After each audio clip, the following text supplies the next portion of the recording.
A'udhu billahi minash shaitanir rajeem. Bismillahir rahmanir rahim. A lecture on divine will. So this is a very elegant lecture, and I am going to read it and also to solve many problems of the divine will. The peripatetic philosophers deny the divine will. Even those who claim to affirm this attribute actually deny it, but use a word of will, assigning with a very different meaning.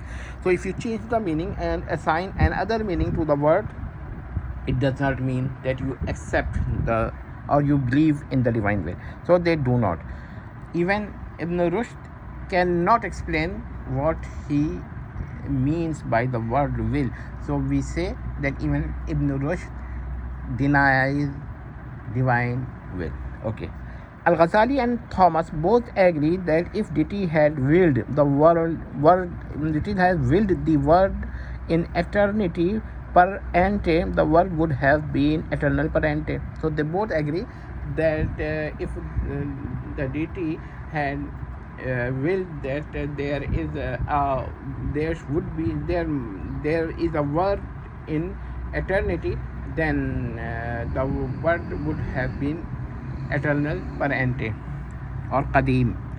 But we hold the position that if per se contingent or per se possible is not an eternal existence, then the eternity per ante is per se impossible. But however, we believe that the eternity of the world is per se impossible. However, non-eternity of the world is per se possible and per se contingent. So this is the thing.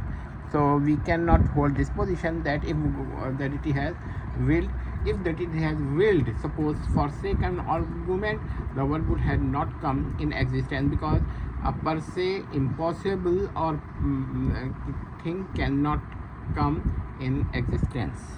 So this is a very important point, and we differ from the both philosophers stated above. The attribute of the will is an essential. Now we come to discuss the attribute of the divine will or will. The attribute of the will is essential attribute, neither active or objective attribute nor relative attribute. So this is a very important thing, that the divine attribute is an essential attribute. In another system, we may say that the divine attribute of will is not a moral attribute, but it is natural relative attribute. It is not an natural absolute attribute, but it is a natural relative attribute. Now we come to the characteristics of the attribute of will. There are two basic characteristics of the attribute of will. Freedom does not mean arbitrariness, but to choose or to choose any per se contingent or per se possible, not eternally. So if a thing is if a per se contingent or a per se possible is not eternal, then the possibility, per se possibility or per se contingency to choose or to incline towards it is the freedom, and also not to choose. So it is the possibility to choose or not to choose, not arbitrariness. Number two, perfection, kamal. The characteristic of a perfect free will is to choose in according to wisdom. So wisdom is one of the perfection, and to choose something that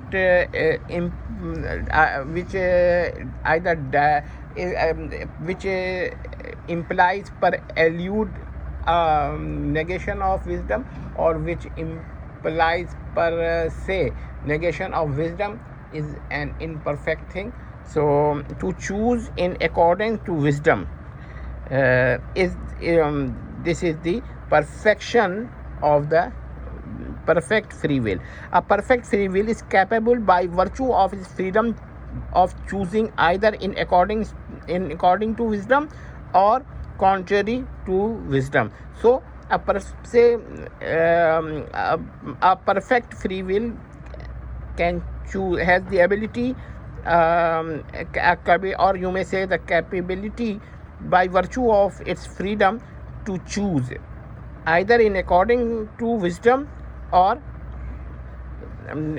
against the wisdom or contrary to the wisdom. Yet by virtue of its perfection it chooseth in accordance with wisdom. So we say that the perfection of the attribute is to choose, but this is by its freedom, not by its anything that compels it. So there is nothing that compels it. There is a reason that it doth not choose and doth not incline on a per se contingent or per se possible, which is per elude impossible. So it is very important thing again that to choose something that is per elude impossible is just an imperfection, and by its freedom it does not choose. Now this work is dedicated to Imām Ahl, ash-Shāh Ismail ash-Shahīd ad-Dihlawī rahmatullah alayhi wa rahimahullah. So once again I will give the credit of this lecture to Imām Ahl, ash-Shāh Ismail Shahīd, the author of Taqwiyat al-Iman and Abqat and etc. So etc. There are many works in which he have discussed many topics implicitly, and if you have a mind and you have a taste, you can derive many things explicitly from his implicit work. He was far more great philosopher and theologian than the so-called Fadlul Haq Khairabadi. So I will now some terms. Now per se impossible, muhal bizat. Per se possible, al-mumkin al-am bizat. Per se contingent, al-mumkin al-khas bizat. Implication per se, luzum bizat, istalzam bizat. Per se necessary, wajib bizat. Per elude impossible, muhal bil-ghayr. Per elude necessary, wajib bil-ghayr. Per elude implication, luzum bil-ghayr, istalzam bil-ghayr. Absurd per se, now this is the term should be noted, muhal bizat ala zatil bari wa sifatih al-zatiyah. And absurd per elude muhal bil ghair fi afal al-bari. So these are the things. Now ain bizat per se, ain bizat, and distinct per se, ghair bizat. So I have discussed many things, and you will see that discussion on a lecture on divine will is very important, and that is why we cannot ask about the freedom. If the divine will is free, it can choose without any anything, any cause, any effect or anything. It's just the by its own characteristic, or you may say that the word by its nature it is something that chooses freely, but its freedom is perfect, and due to its perfection it can choose something that is impossible per alias, but